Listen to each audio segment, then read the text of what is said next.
결혼과 가정생활 시리즈 오늘 네 번째 시간인데요. 오늘 제목은 설득의 법칙입니다. 설득의 법칙. 결혼의 과정 속에서는 반드시 설득하는 시간이 있습니다. 그렇죠?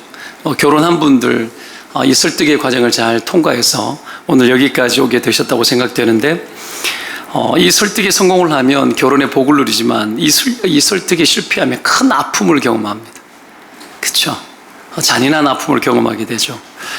무엇보다도 신자들에게 있어서는 지금의 내가 만나고 있는 이 만남이 하나님의 뜻이라는 확신과 그 확신을 근거로 설득할 필요가 있습니다. 그렇죠? 그리고 이미 살고 있는 우리도 지금 내가 살고 있는 내 남자, 내 여자가 하나님의 뜻으로 내게 붙여주신 내 평생의 하나님의 짝이라는 것에 대해서 우리가 늘 확신하고 살아가야만 합니다. 여러분 확신하시죠? 확신 안 하십니까? 확신 안 하면 계속 딴 생각하죠. 옛날에 그 남자랑 결혼했으면 잘 살았을걸, 뭐 이런 생각할 수 있는 겁니다. 오늘 본문을 보시기 바랍니다. 늙은 종이 아브라함의 명령을 받고 떠나잖아요. 그렇죠? 명령을 받고 떠나기까지는 여러분 9절을 기록을 해요. 그리고 늙은 종이 리브가를 만나는 과정이 17절을 기록을 하고 있고요. 반면에 이 설득의 과정은 오늘 읽었던 이 28절부터 60절까지 가요. 길게 이 32절을 기록을 하고 있습니다. 여러분, 긴 여정에 하나님이 인도하시고 그리고 감동적인 만남도 이루어졌지만 그건 오히려 쉬운 편이라고 생각합니다. 물론 이게 어려운 사람도 있습니다. 그러나 순적한 하나님의 인도의 과정이 있을 그때에 만남도 있고 인도도 있는데, 설득의 과정은 순적한 하나님의 인도를 받고 있는 사람들도 다른 문제입니다. 결혼을 설득하고 이해시키고 청혼을 하는 과정은 또 다른 문제예요. 오히려 하나님 뜻을 알고 난 이후의 과정이 더 어렵습니다. 여러분 다 경험해서 아시겠지만 만나고 사랑하고 하는 것이 힘겹게 한 것도 있지만 마지막에 여러분 청혼을 하고 나와 결혼해 줄래? 노래도 있잖아요. 나와 결혼해 줄래? 뭐 이런 노래도 있잖아요. 그렇죠? 얼마나 힘들면 노래를 다 만들어요. 그렇게 말하는 건 다른 문제예요. 용기도 필요하고 준비도 필요하고. 그래서 그 설득은 다른 문제입니다. 그 모든 설득의 과정을 거쳐서 여러분 이 자리에 있는 것 아니겠습니까? 하나님의 뜻을 명확히 알아도 그 뜻을 전달하는 건 우리 안에 힘든 일인 거예요. 왜요? 혹 싫다라고 할 수도 있고 거절당할 수도 있기 때문에 굉장히 긴장이 되는 거죠. 그래서 설득은 또 다른 시작입니다. 저도 고등학교 때부터 만났던 여자랑 지금 살고 있는데 꽤 오랫동안 만났고 10년 만에 결혼을 했거든요. 고등학교 때 만나서. 그래서 막 어릴 때 막 편지 쓰면서 사귀었어요. 세월이 흘러서 자연스럽게 여러분 대학생이 되면서 어색한 그 관계에 이 관계가 시작이 됐어요. 그게 뭐냐면 애인으로 전환되는 과정. 그때도 낯설었습니다. 그러다가 이제 결혼을 하게 되는 과정 속에 결혼을 실제로 시도하는 건 또 다른 낯설은 시작이었어요. 다행히 아내와 저 둘 사이에 이 설득의 과정은 그렇게 어렵지 않았습니다. 왜냐하면 장인 장모님이 너무 잘 받아주셨기 때문에요. 제가 딸을 행복하게 해주겠습니다. 책임지겠습니다. 목숨 걸겠습니다. 절대로 눈물 흘리지 않게 하겠습니다. 약속 안 했어요.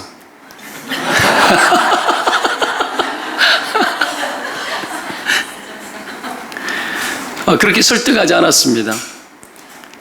그냥 가만 보면 부모님들께서 우리 사귐의 과정을 잘 봤기 때문에 그냥 설득되셨고 순리로 그냥 받아들여 주셨어요. 가장 매끄럽게 지나간 거죠. 그럼 내가 안 울렸느냐? 많이는 아니나 울렸어요. 제가 울렸고 뭐 행복하게 맨날 해줬느냐? 그렇지 않습니다. 지난주 막 이렇게 수요 예배 때 우리 아내가 없을 때 내가 얘기했잖아요. 당신 없는 데서 살고 싶다고. 여러분, 인간이 그렇거든요. 잘 몰라요. 내 감정, 네 감정 다르고 나는 잘하고 있는 것 같은데 상대는 전혀 못 느낄 때도 많아요. 이게 여러분 부부 관계입니다. 여러분 사귐이 잘 되면 설득하는 것이 그렇게 많이 어렵지 않고 자연스러울 수 있습니다. 그나마. 근데 이게 잘 안 되면 이 사귐의 과정이 잘 안 된 상태에 결혼을 맞닥뜨리려고 하면 여러분 인정받기가 어려운 감이 없지 않아 있습니다. 그래서 거짓말을 많이 해야 합니다. 제가 앞으로는 잘할 수 있습니다. 그렇죠? 거짓말을 많이 해서 부모님을 설득하고 사귀고 있는 자매에게도 내가 지금까지는 이랬지만은 앞으로는 그러지 않을 자신이 있어. 거짓말을 엄청 많이 해서 사기치고 결혼해야 되는 거예요. 이건 사실입니다. 그 순간의 진실은 거짓은 아닐 겁니다. 여러분, 그래서 여러분 속고 결혼한 분들이 이 가운데 몇 분이 계신 게 이렇게 보입니다. 여러분, 그렇게 해서 우리가 이 결혼의 과정을 힘겹게 통과해서 가는 거거든요. 여하튼 여러분, 이 설득의 과정은 매우 중요합니다. 저는 우리의 결혼 생활에도 설득이 필요하다고 생각합니다. 부부가 되면 이미 결혼했기 때문에 결혼을 설득할 필요는 없습니다. 결혼했는데 결혼해달라 할 이유가 없잖아요. 그렇죠? 여러분, 이거는 더 이상 속고 결혼해도 어쩔 수 없어요. 하나님의 짝지어진 것을 믿음으로 받아들였기 때문에 그냥 살아야 되는데, 문제는 그러다 보면 감동도 없고 로맨스도 별로 없고 권태감도 있고 상처로 막 얼룩져서 막 이혼하고 싶은 마음들이 막 생길 때도 있고 그렇거든요. 그러다가 다른 여자랑 다른 남자랑 살고 있으면 얼마나 좋을까 막 상상도 막 해보고 더 심한 놈이 온다는 걸 알아야 됩니다.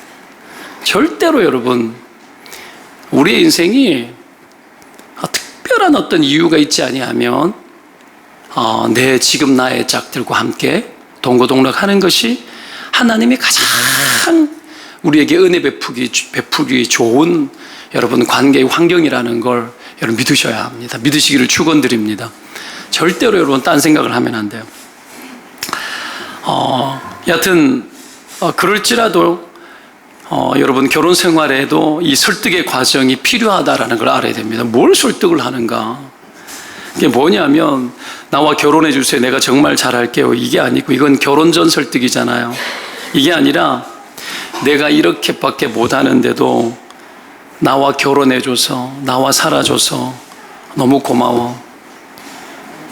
내가 이렇게 부족한데도 우리가 하나님 뜻이라고 생각하고 만났고 그래서 뜻이라 생각하고 결혼했고 살았는데 잘 못하고 생각만큼 잘 못했지만 앞으로는 내가 그래도 더 노력하고 더 잘해볼게. 계속 살아줘. 이게 여러분 설득입니다. 이게 설득입니다. 이걸 잘하면 부부가 다시 사귀듯이 살 수 있습니다. 근데 우리가 이 입을 다물고 살아가요. 후회가 너무 크고 문제들이 너무 심각할 때가 많고 아이를 낳아서 길러보니 이 엄마 노릇하는 게 여러분 환상 다 깨뜨리는 거죠. 쉽지 않고 내가 기대했던 남편이 아니고 그냥 어떡합니까? 남편이라고 하나 두 개도 아니죠. 하나밖에 없는 남편이 하나 보고 사는데 일하고 뛰어다니고 야근하고 오고 피곤해 쩔어 있고 그 사람이 나빠서가 아니라 그러다 보면 정서적으로 소통할 수 없고 그러다 보면 그 사람이 나빠서가 아닌데도 막 미워지기도 하고 속상하고 막 그렇게 되어지는 거죠. 그러다 보면 이런 이야기가 잘 안 나오죠. 이런 이야기 잘 나오지 않습니다. 때문에 여러분 오히려 우리가 결혼을 했었어도 부부간에 다시 설득할 필요가 있습니다. 이걸 무시하지 말고 살아가야 합니다. 누구라도 먼저 이렇게 용기를 내서 마음이 여러분 녹아지고 관계가 좋아지도록 누구라도 먼저 그렇게 해야 합니다. 그러면 부부라는 게 하나이기 때문에 한 사람이 반쪽이 그렇게 표현을 하면 나머지 반쪽인 여러분 한 부부된 상대도 거기에 마음이 동하게 되어져 있습니다. 이 진심이 통해야 되는 거죠. 어제 제가 아내에게 톡을 보냈습니다. 이 말씀을 계속 준비하면서 내가 이렇게 보냈어요. 나와 결혼해줘서 고마워. 이렇게 보냈어요. 보냈더니 사라져서 고마워. 보냈더니 답장이 왔어요. 뭐라고 왔을까요? 아내 욕먹이는 것 같아서 여보 미안해요. 네. 왔는 갑자기 이렇게 했어요. 와이카노. 와이카노. 경상도 와이카노 왜 이래? 왜 이래? 이거예요. 집에 와서 물어보니까 미쳤어라고 보내려고 그러다가 그걸로 바꿨대요. 여러분, 기분 나빠서 그래 반응한 게 아니라 갑자기 그렇게 하니까 어색하기 때문에 그런 거예요. 미쳤어라고도 말해줘야 됩니다. 그러면 여러분 그 반응해 준 거거든요. 근데 그렇게 한쪽에서 이야기했는데 미쳤어. 왜 이래? 뭐 이거라도 반응해야 되는데 이것도 안 하고 있으면 그거 말하지 말자는 얘기거든요. 반응을 잘 해줘야 됩니다. 자, 여러분 결혼을 위한 이 설득의 과정 이런 것 그리고 결혼하고 난 이후에도 설득하면서 살아가는 것 비록 어렵고 또 우리에게 용기가 필요한 것이긴 하지만 또 배우면 잘 할 수 있습니다. 설득의 과정을 좀 구체적으로 좀 들어가 보기를 바라는데요. 먼저 이 설득의 과정은 매우 예민하다라는 걸 알 필요가 있습니다. 용기를 내서 막 들이대면 실패합니다.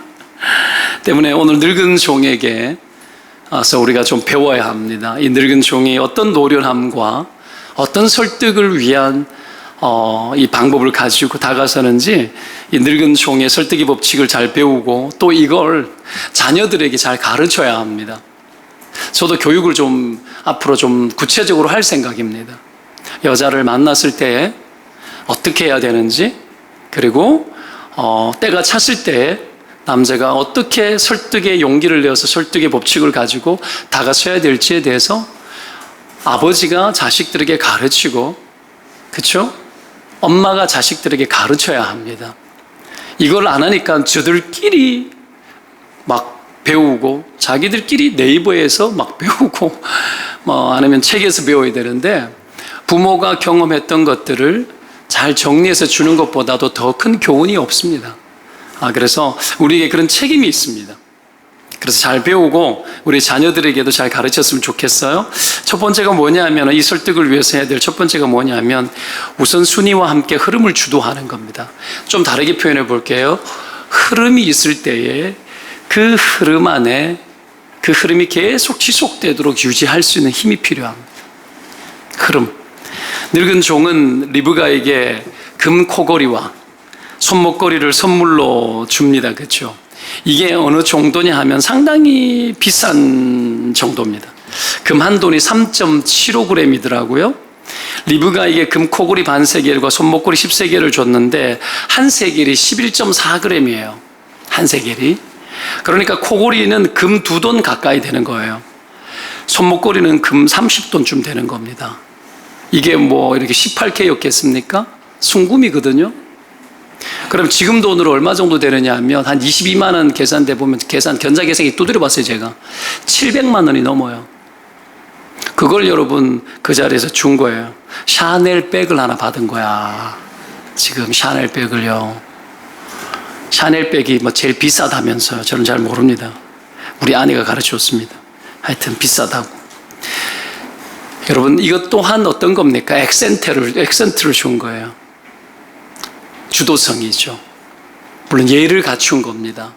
근데 예를 갖춰서 한 거지만 이 사람이 그렇게 했던 거지만 이거는 상대가 누군지를 보여주는 거잖아요. 그렇죠? 리브가가 누구인지를 보여준 것이기도 하지만 그 선물을 준 사람이 누구인지도 보여준 거예요.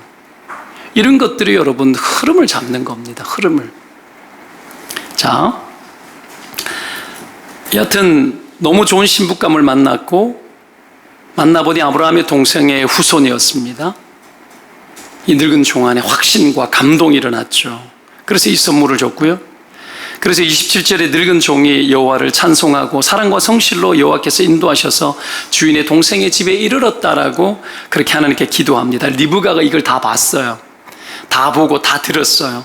그리고 집으로 달려가서 알렸고 오빠 라반이 늙은 종에게로 달려옵니다. 여러분, 이 오늘 24장의 이 표현들을 보면 동작을 표현하는 것들을 보면 똑같이 반복되는 단어들이 여러 가지가 똑같은 단어가 계속 반복되는 단어가 있는데 그게 뭐냐면 달리다라는 뜻이에요. 달리다. 재미난 것은 여러분, 우물을 물들어간 리브가도 달려갔어요. 달려가요. 늙은 종이 리브가를 물 뜨고 올라올 때 리브가를 만나러 갈 때도 달려갔다고 나와요. 그리고 리브가가 낙타에게도 물을 먹이겠다고 할 때도 또 다시 달려갑니다. 그러고 난 뒤에 금고리를 주잖아요. 금고리 주고 난 후에 자기 집으로 갈 때도 리브가가 또 달려갑니다.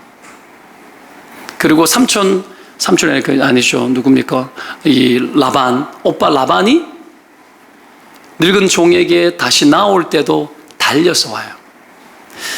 이 집안 식구들은 굉장히 성질이 급한 식구구나 싶은 생각이 들으시지만 느껴지는 게 여러분 뭔 것 같습니까? 분답스럽습니까?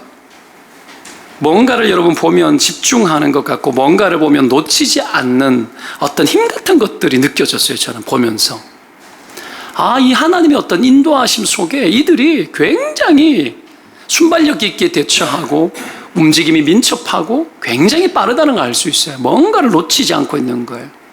뭔가를 특별한 것들에 대해서 놓치지 않는 힘들이 있었습니다. 달리고 계속 달리는 것을 보면 이 이야기가 굉장히 빠르게 전개된다는 것을 알 수 있고요. 이 모든 것 속에 뭐가 있냐면 흐름이라는 게 있어요. 흐름. 연결을 놓치지 않는 거예요. 그리고 자세히 보면 이 흐름의 중심에 누가 있느냐 하면 이 흐름의 중심에 누가 있습니까? 늙은 종이 있습니다. 늙은 종. 늙은 종을 중심으로 흐름이 이어집니다. 왜 그럴까요? 왜 흐름이 늙은 종을 중심으로 이루어질까요? 여러분, 이 스토리는 하나님의 나라를 위한 여러분 여호와의 기업을 이어나갈 믿음의 여러분 기업을 이어나갈 대표적인 이삭의 아내 리브가, 그 리브가를 여러분 찾고 있는 중입니다. 이 늙은 종이 그 하나님 나라의 전략 속에 직접 개입되어져 있기 때문에 이 일들이 이 늙은 종을 중심으로 해서 돌아가는 겁니다. 아브라함을 향하신 하나님의 그 언약이 이 늙은 종에게 위임되어져 있는 겁니다. 때문에 이 모든 일들이 하나님의 전략의 핵심 속에 직접 개입되어져 있기 때문에 이 모든 흐름의 주도가 늙은 종을 중심으로 다 돌아가는 겁니다. 여러분, 하나님 나라의 흐름은 누가 주도합니까? 그건 주님의 전략 속에 더 깊이 들어간 사람에 의해서 주도되어집니다. 지금 이 시대에 하나님의 수많은 교회들이 있습니다. 수많은 크리스찬들이 있습니다. 하나님께서 이 시대에 하나님의 비전과 전략들을 풀어나가는 교회는 어떤 교회를 쓰시겠습니까? 하나님의 전략과 하나님의 나라에 더 직접적으로 개입되어지기를 원하는 교회, 그런 교회를 하나님이 더 귀하게 쓰십니다. 우리 교회가 그렇게 쓰이기를 축원드립니다. 우리 개인의 인생도 그렇게 쓰임 받으시기를 주의 이름으로 축원드립니다. 직장 속에서도 여러분, 내가 하나님의 전략에 더 깊이 들어가 있는 그 사람을 통해서 하나님 일하기를 원합니다. 더 위임하시고 더 붙여주시고 더 일을 행하십니다. 라반이 여러분 집으로 늙은 종을 이제 초대하고 환대를 합니다. 그렇죠? 방과 낙타의 초소까지 준비하고 낙타의 짐을 다 부리고, 그리고 먹을 것을 주고 늙은 종과 동행한 자들의 발을 씻을 물을 주고 음식을 베풀죠. 가만 보면 이 여러분 누가 주도합니까? 라반이 주도하죠. 그런데 32절을 한번 보시기 바랍니다. 32절을 보면 그 사람이 그 집으로 들어가매 쭉 나오잖아요. 그렇죠? 33절에 그 앞에 음식을 베푸니 그 사람이 이르되 내가 내 일을 진술하기 전에는 먹지 아니하겠나이다. 딱 저는 여러분 이 말에 꽂혔습니다. 라반이 이 모든 환경과 흐름들을 막 끌어가고 있어요. 이제 푹 쉬도록 먹을 것을 다 진설하고 얼마나 좋습니까? 그런데 이 흐름이 라반이 그 흐름을 주도하는 그 과정 속에 오늘 늙은 종이 32절에 딱 자릅니다. 내가 내 일을 진술하기 전에는 먹지 아니하겠나이다. 여러분 딱 가지고 와버려요. 흐름을 가지고 와버립니다. 자기에게로 흐름을 가지고 오고 자신이 감당해야 될 우선순위를 놓치지 않습니다. 여러분, 삶의 우선순위가 깨어지면 삶의 흐름은 다른 사람이 가져가 버립니다. 이겁니다, 여러분. 여기에 주도성이 있는 건데, 이 주도성이 여러분 하나님의 나라의 전략과 먼 자들이 가지고 가면 세상은 뒤틀립니다. 뒤틀립니다. 여기에 심각한 문제가 있습니다. 교회 안에서도 여러분 하나님 나라에 관심이 없는 자들이 흐름을 가져가게 되면 교회가 엉망이 됩니다. 그렇게 되어지는 겁니다. 이걸 놓치지 않아야 합니다. 그래서 주도하는 인생이 아니라 묻어가는 인생이 되어지기도 하고요. 그래서 굉장히 인생이 무기력해지기도 합니다. 때문에 하나님의 전략에서 벗어나지 않아야 됩니다. 그 우선순위를 붙들고 흐름이 깨지지 않게 해야 되는 거죠. 우리의 사명이 여러분 깨지고 흐름이 차단되어지고 깨지는 가장 큰 이유 중에 하나가 뭔지 아십니까? 쉽고 편하게 갈 때입니다. 쉽고 편하게 갈 때. 쉽고 편한 것을 붙들 때입니다. 다윗이 광야 14년 생활을 할 때에 위험한 순간이 왜 없었겠습니까? 쉴 새 없이 다가왔지만 그의 인생이 하나님을 경외하고 하나님께 집중했을 때 수많은 목숨의 위협을 받았는 그 14년의 세월 동안에 그는 한 번도 위험하지 않았습니다. 그렇죠? 그런데 왕의 전쟁이 있을 그때에 그가 왕이 되고 난 이후에 왕의 전쟁에 앞장서서 여러분 주도해야 될 그 다윗이 왕궁에 머물고 편안함과 안락을 추구하고 있을 그때 그는 가장 위험했습니다. 그래서 알다시피 여러분 충신은 우리아를 죽이고 바세바를 범하고 우선순위가 빼앗기면 여러분 우리의 인생은 퇴보적으로 바뀝니다. 하나님 나라의 전략의 핵심 속에 들어가 있는 삶의 우선순위가 무너져 내리면 우리의 인생은 아주 저급하게 바뀝니다. 오늘 늙은 종이 노련하잖아요. 평생의 종으로 살면서 쉽게 편한 삶을 구해본 적이 있었겠습니까? 종은 그렇지 않습니다. 모든 일을 행하고 난 이후에도 나는 부족하다라고 말해야 됩니다. 그게 종입니다. 그렇죠? 아무리 일이 피곤하고 힘들고 어려워도 돌아와서 주인의 밥상을 차리고 난 이후에 자기 먹을 것을 취해야 합니다. 그게 종입니다. 때문에 여러분 늙은 종은 훌륭한 종이죠. 아브라함의 늙은 종인데 대접받는다고 해서 흥분하는 사람이 아니고 대접받는다 하여서 여러분 그 긴 여행의 여독을 풀 수 있다 하여서 쉽게 발을 뻗는 사람이 아니었습니다. 방심하지 않는 거죠. 무엇보다도 하나님의 미션을 여러분 수행하기 위해 가지고 위임받은 여러분 여호와의 종으로 지금 여기에 있는 겁니다. 때문에 여러분 방심할 수 없습니다. 한숨 돌리고 사명 감당해도 될 텐데 그래도 죄가 되지 않을 텐데 그런데 하나님의 뜻에 집중된 이 늙은 종은 우선순위에서 뒤처지지 않고 하나님이 순적하게 인도하시는 걸 본 이 사람은 절대 가만히 있을 수 없었습니다. 하나님의 흐름 속에 자신을 계속해서 유지하는 거죠. 순적하게 인도해달라고 했고 순종하게 열어줬으니 그 순종함 속에 그 순종한 하나님의 흐름 속에 들어가서 절대로 그 흐름을 자기의 안락과 편리 때문에 여러분 끌어놓지 않습니다. 여러분 사명도 때가 있는 겁니다. 흐름이 있는 겁니다. 하나님이 그 흐름을 줄 때에 반응하고 움직여야 되는 겁니다. 하나님이 주시는 영적 대세가 있을 때에 구경하고 있으면 안 되고 움직이고 따라야 합니다. 그때는 성령이 어마어마하게 역사하시거든요. 여러분 이 사명 이렇게 순종하고 이 흐름을 유지하는 게 사명이고 순종입니다. 결혼의 과정도 이와 같습니다. 결혼은 여러분 하나님의 유업을 이어나가기 위한 하나님 나라의 핵심 전략이에요. 핵심 전략이에요. 자녀들의 결혼은 하나님의 나라를 이루어가는 핵심 전략이 여러분 수행되는 시간입니다. 때문에 결혼도 사명이고요. 결혼을 위한 사귐도 사명이고요. 결혼 생활도 사명입니다. 뭐 사명이 왜 그래 많아? 사명이에요. 그래 생각하지 않아도 사명입니다. 사명입니다. 애만 낳아봐도 압니다. 애 길러내는 거 부모기 때문에 하지만 부모에게 맡겨진 사명 아닙니까? 여러분 그거 사명으로 하지 사랑으로 합니까? 물론 사랑으로 해요. 근데 여러분 계속 사랑 나옵니까? 아니죠. 여러분 억지로 할 때도 많습니다. 그렇지 않습니까? 여러분 사명이 부과되어져 있습니다. 모든 것을 감동으로 사랑으로 뜨겁게 아니요 그렇게 못합니다. 하나님의 일도 늘 뜨겁게 충만한 마음으로 그렇게 늘 할 수 아니요 못합니다. 그렇게 하면 제일 좋지만 안 그럴 수 있습니다. 육신이라는 것을 쳐서 복종시켜서 끌고 막 해야 되는 거죠. 여러분 그렇게 해야 세상은 유지됩니다. 그렇게 해야 유지됩니다. 그러니까 여러분, 이 요나 같은 인생, 여러분 그렇게 도망 다니는데도 끌어다 놓고 요나를 쓰니까 막 다 회개하잖아요. 우리 자신에 대해서 무시하지 마십시오. 우리 자신의 형편과 처지가 약하다는 것에 대해서 압니다. 인정합니다. 그런 하나님의 사명을 감당하려고 할 때 하나님 그를 통해서 흐름을 만들어냅니다. 믿으면 아멘입니다. 하나님이 어떤 분인지 아셔야 됩니다.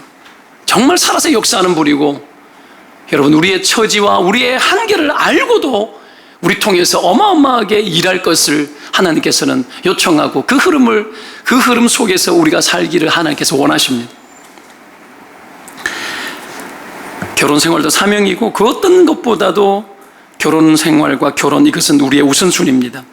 하나님의 사명의 첫 번째 환경은 여러분 가정입니다. 그죠?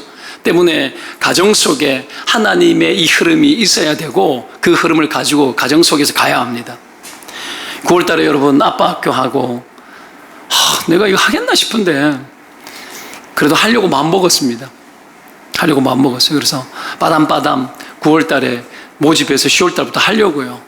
어떻게 해서든지 붙들어야 되겠다. 우리가 가정사역 프로그램들을 개발하고 계속 진행하는 이유가 뭐냐면은 결혼 생활이 사명의 최우선순위에 있기 때문에 그렇습니다. 여러분, 가정이 행복한 가정이 하나님의 영적 흐름이 있고 하나님의 사명의 흐름이 있는 복된 가정들 되시기를 주님의 이름으로 축원드립니다. 그 속에서 여러분 끊어지지 않아야 됩니다. 그 흐름을 주도해야 됩니다. 아버지가, 엄마가 그 흐름을 주도해야 됩니다. 여러분, 이 흐름 속에 하나님의 사명을 담아내야 합니다. 가장 큰 우선순위가 거기에 있습니다. 그 흐름을 순적하게 인도받은 사람은 그 순적한 흐름들이 끊어지지 않기 위해서 애를 써야 합니다. 예배도 끊어지지 않도록 애를 써야 합니다. 그렇죠? 우리 삶에 제일 안타까운 게 그런 것들 아닙니까? 큐티 한 일주일 쉬면 한 달 그냥 끊어지고 2달 끊어집니다. 끊어지지 않게 해야 합니다. 여러분, 이 흐름을 잡아내는 것이 사명자의 마땅한 태도죠. 오늘 이 늙은 종이 흐름 속에 삽니다. 달리는 과정 속에 강력한 여러분 쉼이 들어오는데 어떡합니까? 내가 내 말을 다 하기 전에는 먹지 않겠다고 딱 자르고 그 앞에서 우선순위를 부여잡습니다. 결혼도 우선순위 속에 들어와야 될 때가 있습니다. 20대 후반에서 30대 중반사이에서는 절대적 우선순위에 있습니다. 이때 이것을 가정을 만들어내는 하나님의 전략을 포기하는 것은 굉장히 좋지 않습니다. 반드시 붙들고 그 우선순위에 들어가야 합니다. 그때는 여러분 그 어떤 일보다 이것이 일이 되어져야 합니다. 너무 일이 바쁘고 너무 여러분 결혼을 못할 만큼 그렇게 바쁜 직장이면 그만둬야 합니다. 그만두고서라도 결혼해야 합니다. 이걸 할 용기 있는 사람이 누굽니까? 일하고 결혼하는 거지. 그래서 일하고 결혼하는 거예요. 그만큼 가정은 중요한 겁니다. 여러분, 이게 다 끊어졌는데도 쉽고 편하게 여유를 부를 수가 없는 거죠. 우선순위와 목적을 분명하게 해야 됩니다. 중요한 것과 덜 중요한 것, 그리고 지금 당장 할 것과 나중에 해야 될 것 정확하게 구분할 줄 알아야 합니다. 주님의 뜻을 성취하는 것이 안락과 편리를 누리는 것보다도 수백 배 중요하다는 걸 알아야 합니다. 내 인생을 더 즐기고 싶고 나의 청춘을 더 즐기고 싶어서 이것을 미루는 것은 상당히 위험합니다. 늙은 종이 여러분 보십시오. 오직 하나님이 주신 사명을 감당하기 위하여 거기에만 관심이 있었습니다. 그래서 자신의 잠깐의 쉼을 위해서 사명을 뒤로 미루는 걸 그는 절대로 선택하지 않습니다. 그게 첫 번째입니다. 그래서 우선순위와 함께 흐름을 주도하는 겁니다. 두 번째, 설득을 위해서는 여러분 과정을 설명하고 신뢰감을 줘야 합니다. 과정을 설명하고 신뢰감을 줘야 합니다. 늙은 종이에 설득하는 내용을 보면 특징이 한 가지 있습니다. 그게 뭐냐면 모든 과정을 아주 구체적이고 상세하게 설명하는 거죠. 지루하죠? 쭉 읽으면 지루하죠. 앞에 했던 걸 왜 또 기록해놨나 싶잖아요. 그렇죠? 이 긴 이야기를. 근데 이걸 계속해서 구체적으로 설명을 합니다. 여러분, 구체적인 것은 신뢰감을 줍니다. 구체적인 것은. 때로는 해석보다 사실을 말하는 것이 더 중요합니다. 아주 구체적인 내용 하나하나가 연결되어져서 신뢰감을 주는 겁니다. 늙은 종은 하나님의 뜻을 함부로 주장하지 않습니다. 여러분, 하나님의 뜻이라고 해서 함부로 설득하고 함부로 말하고 함부로 결론 내리면 사람이 꼼짝할 수 없습니다. 이건 그 상대방의 인격을 무시하는 겁니다. 제가 꿈에서 내가 꿈에서 봤는데 이러셔야 된다고. 그러면 어떡할 거예요? 상대방의 인격을 무시하는 거잖아요. 흔히 이런 카리스마를 가지고 성도들을 때려잡는 이상한 교회들이 이 동탄에도 좀 있습니다. 목사들이 못됐어요. 성도들이 종교가 들어오면 중독되고요, 이성이 마비됩니다. 그래서 분별력 없게 막 몰아갑니다. 그래서 여러분, 수많은 이단, 최근에 나온 이단, 김기동 다락방 이단이잖아요. 그렇죠? 이단이에요. 그 다음 대표적인 교회, 그 교회들 다 이단이에요. 근데 교회에 이래 나오죠. 여러분, 이성이 마비되는 거예요. 그래서 다 끌고 가는 거예요. 마음대로 하는 거예요. 마음대로. 이 비인격성을 가지고 있는, 영적인 흐름을 가지고 있는 교회들은 조심해야 됩니다. 조심해야 됩니다. 저는 그러지는 않습니다. 제가 계시 받았다고 뭘 이렇게 말한 적 있습니까? 여러분, 그러면 안 돼요. 계시를 받아도 쉽게 쓰면 안 됩니다. 여하튼 늙은 종은 하나님의 뜻을 알았죠. 그랬는데도 함부로 주장하지 않아요. 함부로 결론 내리지 않아요. 하나님의 뜻은 굉장히 인격적입니다. 결혼은 여러분, 인간과 인간이 가장 깊이 있게 오랫동안 만나는 과정이기 때문에 영적이기 이전에 인격적이어야 합니다. 가장 쉬운 방법이 기도해봤는데 하나님 말씀하셨다고, 혹 그게 여러분 사실이어도 그것만 가지고 가면 강압입니다. 전에 지나가다 이야기했나요? 제가 젊었을 때 대구 계명대학교, 너무 멋있는 캠퍼스거든요. 그 도서관에서 새벽에 가서 자리 잡아놓고 아침에 노천강당에서 큐티하고 들어가가지고 어떻게 공부를 이렇게 하는데, 열심히 신학교 준비할 때니까 성경을 엄청 많이 본 거예요.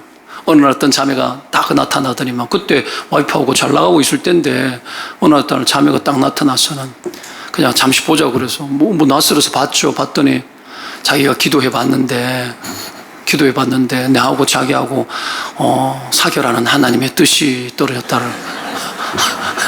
내가 하여튼 이렇게 인기가 좋아요. 하여튼 이상한 것들한테 인기가 좋아요. 내가 웃으면서 그랬냐고 다시 기도해보라고 내가. 그러더니 안 나타나더라고요. 참, 하여튼 별일이 다 있어요.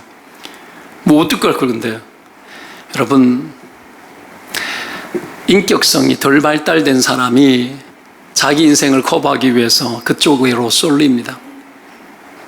그런 것들이 발달된 교회들을 가보면 죄송하지만 인격적으로 훈련 못된 사람들이 많이 갑니다. 스스로 생각하고 결정하고 분별해서 해나가는 게 너무 힘들기 때문에 그게 잘 안 되는 사람들이 그런 것을 의존합니다. 그러니 그런 것이 의존하는 사람들끼리 또 모여요. 그런데 가면 안 돼요. 절대로 안 됩니다. 여튼 결혼에 하나님이 이런 식의 계시는 거의 99.9% 안 줍니다. 믿으면 안 됩니다. 그렇게 말하면 믿으면 안 됩니다. 부모가 기도해봤는데 저 사람하고 해보라 그러더라. 안 됩니다. 그런 부모의 말을 믿으면 안 됩니다. 어디 가서 기도해봤는데 아닌 것 같다, 아닌다라고 말하더라. 그런 무당짓 하는 이야기 들으면 안 됩니다. 결혼은 내가 사귀어서 내가 하는 겁니다. 내가 사귀어서 내가 하는 겁니다. 물론 옛날에 부모님이 여러분 짝지어주면 해야 될, 차라리 그게 더 인격적입니다. 부모의 인격과 그쪽 부모의 인격이 만나서 결혼을 결정하는 그런 시대가 있었습니다. 지금도 그거 비슷하지 않습니까? 그렇죠? 자, 아담과 하와를 만났을 때 어떻게 반응한 거예요? 내 살 중에 살이요 뼈 중에 뼈라고 하지 않습니까? 하나님 계시 주셨으니까 저 사람이야, 이게 아니고 뼈 중에 뼈, 살 중에 살이라 가장 강력한 인격성을 느낀 거예요. 그래서 어떡합니까? 둘이 만나서 결혼한 거예요. 혹 계시를 받으면 그게 훨씬 강한 줄 아는데 그렇지 않습니다. 혹 계시를 인정하더라도, 그렇죠, 우리가 사귐을 통해서 하나님 뜻을 아는 것이나 계시를 받아서 하나님 뜻을 아는 것이나 결국 같은 겁니다. 오히려 계시가 쉬울 것 같으나 그렇지 않아요. 인간은 계시보다 인격적인 과정과 소통이 있고 스토리가 있을 때 감동하고 훨씬 더 설득이 잘 됩니다. 그래서 여러분 이게 안 돼가지고 딴짓하는 거예요. 때문에 여러분 과정을 잘 설명하는 것보다 더 좋은 것이 없습니다. 과정을 잘 설득하는 것보다도, 설명하는 것보다도. 그러면 신뢰감이 생깁니다. 우리가 인격적으로 어떻게 왔고 어떻게 왔는데 이 과정 속에 하나님 어떻게 인도하셨고, 그래서 하나님이 우리로 하여금 가정을 이루는 것에 어떤 소망을 주셨다는 것에 대한 그 과정과 여정을 구체적으로 여러분 우리가 표현하고 대화하는 것보다 더 강력한 설득은 없습니다. 이게 정말 중요합니다. 때문에 우리의 자녀들에게 가르쳐야 될 게 뭡니까? 만남과 사귐의 전 과정을 하나님이 인도하고 섭리하신 과정으로 정리하는 법을 가르쳐야 됩니다. 그걸 가르쳐줘야 돼요. 그걸. 이렇잖아? 그래서 이런 거야. 그래서 이렇잖아? 그래서 이건 있잖아. 하나님이 너희 둘을 하나님의 짝으로 하나님 만들어주신 거야. 한번 생각해봐. 지난날부터 지금까지 한번 정리를 해보자. 하나하나 새겨서 이것이 얼마나 하나님 뜻인지에 대해서 아이들에게 확신을 주도록 도와주고 여러분 정리하도록 부모가 지지해줘야 되는 역할을 우리가 해야 되는 거예요. 자녀들이 이런 것들을 잘 못하거든요. 프로포즈를 따로 뭐 어떻게 해가지고 막 감동을 주고 이런 것에 너무 치중하잖아요. 아니요. 이 모든 맥락과 과정이 하나님 앞에서 어떤 의미가 있고 우리 두 사람 사이에 어떻게 하나님이 결혼을 하기까지 이끌어 주셨는지에 대해서 자녀에게 확신을 줘야 됩니다. 그리고 여러분 이 사귐의 과정을 통해서 결혼을 설득하는 이 과정은 단순히 허락을 받는 차원을 넘어선 거죠. 때문에 뭐가 일어나는 겁니까? 여태까지 있었던 이 모든 과정을 정리하는 과정이고 매듭 짓는 과정이에요. 이걸 매듭을 잘 지어서 결혼으로 넘어가는 거예요. 매듭을 잘 지어서. 결혼 생활도 똑같습니다. 매듭 짓기가 필요합니다.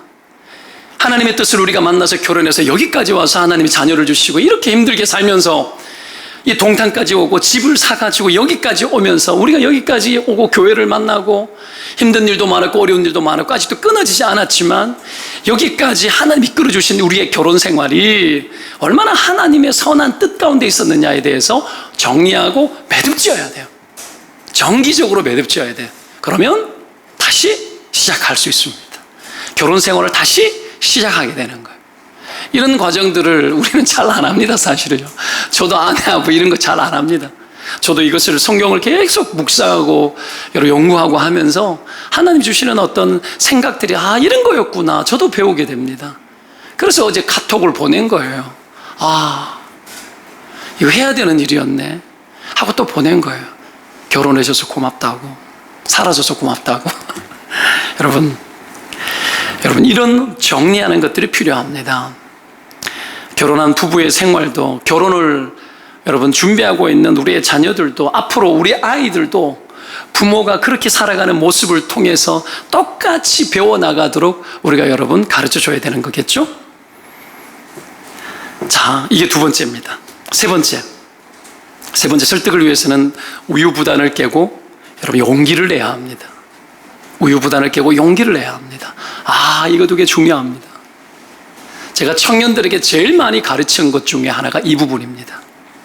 우유부단을 깨고 용기를 내라. 그래서 우유부단을 깨고 용기를 내어서 갈라진 케이스도 있습니다. 갈라진 케이스도. 왜? 관계가 신통치 않고 두 사람의 관계가 이게 정상적인 관계가 아닌 것 같아서 때로는 요청해서 정리를 시켜버린 거예요. 시간을 끌면 안 되거든요. 안 되거든요.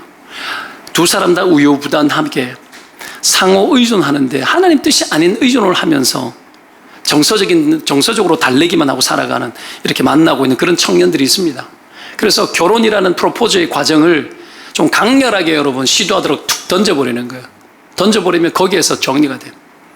마음 끊고 다시 시작할 수 있으니까 마음 정리하고 힘들어도 마음 정리해요. 이제 그렇게 가르치는 거죠. 49절을 한번 봅시다. 49절 말씀 읽어보겠습니다. 시작. 이제 당신들이 인자함과 진실함으로 내 주인을 대접하려거든 내게 알게 해주시고 그렇지 아니할지라도 내게 알게 해주셔서 내가 우로든지 좌로든지 행하게 하소서. 늙은 종의 모든 과정을 다 설명한 이후에 아브라함에게, 내가 아니니까 아브라함에게 대접하려거든 내게 알게 해달라고, 알게 해주셔서 그렇지 아니할지라도 내게 알게 해주셔서 좌로든 우로든 행하게 해달라고. 무슨 말이죠? 이 하나님의 뜻을 다 들었으니 당신들이 어떤 결정을 할지 알려주십시오. 이렇게 하는 거죠. 굉장히 여러분, 이 쉴 새 없이 오늘 이 늙은 종이 과정들을 정말 설명을 잘 하잖아요. 그죠? 확고합니다.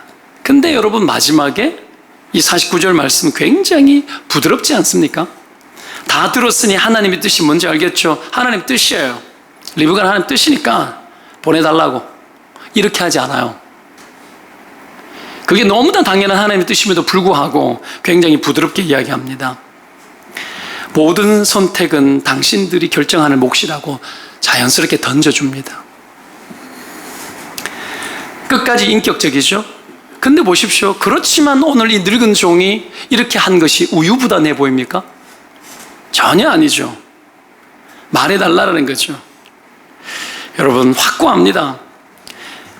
이 늙은 종이 그들에게 생각을 해보십시오. 그렇게 말하지 않아요. 그리고 기도해 보시고 대답해 주시죠. 그렇게 말하지 않아요. 48절 보면 내 주인 아브라함의 하나님 여호와께서 나를 바른 길로 인도하사 나의 주인의 동생의 딸을 그의 아들을 위해 택하게 하셨으므로 말합니다. 내가 머리 숙여 그에게 경배하고 찬송하였나이다 라고 분명하게 말해요.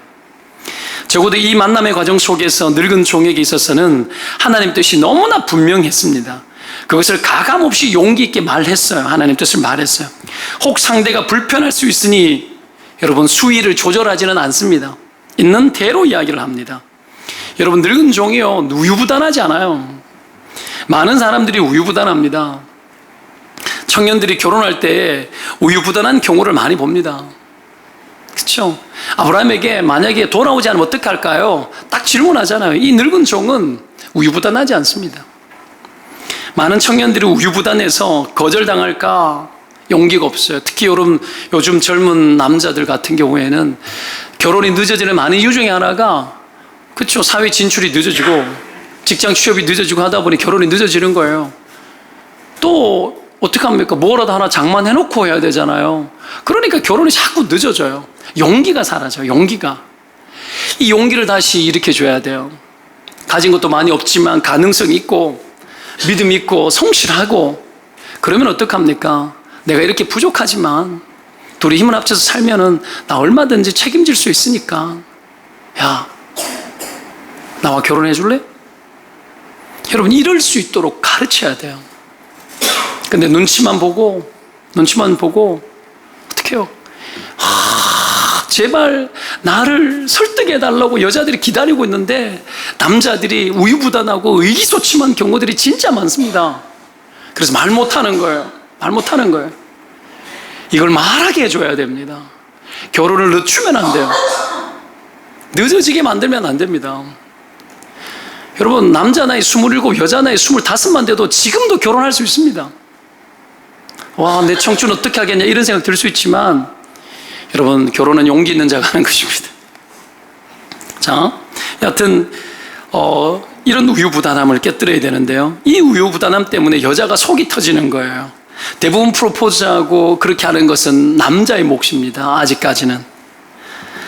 사귀어도 여러분, 이 용기를 내지 않으면 불확실하게 느껴집니다.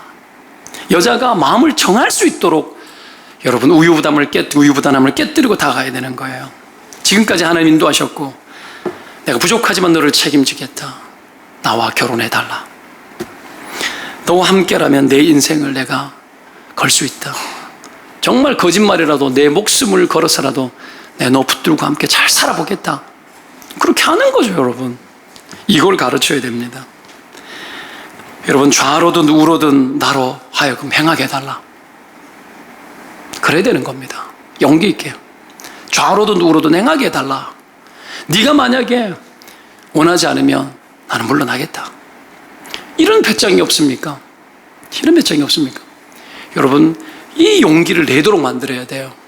그래야 결혼을 앞당길 수도 있고 빨리 결론을 내릴 수 있는 거죠. 옛날에 그런 노래가 있잖아요.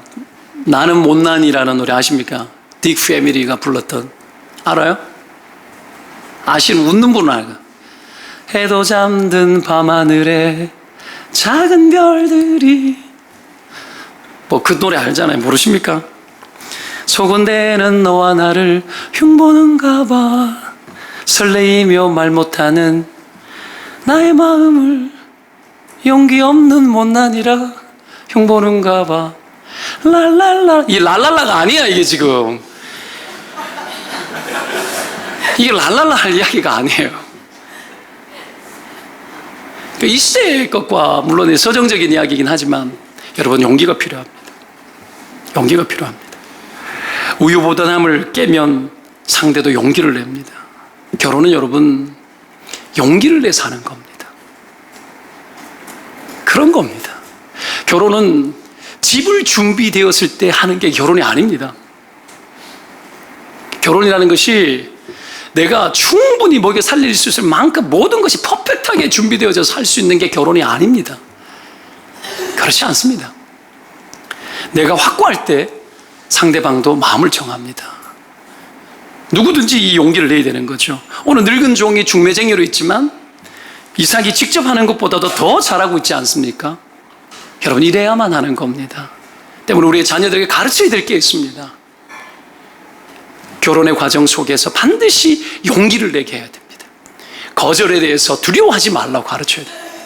그리고 용기 있게 다가서서 내 할 말들을 하고, 네가 부족한 것이 있지만 내가 너와 함께라면 내 인생이 힘차게 한번 잘 살아보겠노라고 말할 수 있도록 용기를 줘야 합니다. 여러분, 용기 있는 사람이 하는 게 결혼입니다. 말씀 정리하면서 결혼을 위한 이 설득의 과정은 한 번이라 생각하고 해야 합니다. 단 한 번이라 생각하고. 그래서 여러분, 이 몇 가지의 이 설득의 법칙들을 익히고 준비하고 훈련시켜야 됩니다. 그리고 어느 날 어느 때 그런 기회가 왔을 때 이 무기를 제대로 쓸 수 있도록 우리의 자녀들을 잘 준비시켜야 합니다. 더불어서 이미 결혼하고 있는 우리에게도 용기가 필요합니다. 아내에게 깨어져 있는 관계가 좋지 않은 관계 속에서 용기를 내야 됩니다. 깨어져 있는 관계 속에서 아내가 남편에게 용기를 내야 됩니다. 온갖 다양한 생각들을 정리하고 용기를 내어서 여보, 내가 다시 잘해볼게. 여러분, 그렇게 해서 이 결혼은 다시 힘을 받고 우리의 가정은 다시 복되어지는 줄로 믿습니다. 그런 아름다운 가정을 또다시 여러분 만들어가는 일에 여러분 힘을 다하시기를 주의 이름으로 축원드립니다. 기도합시다.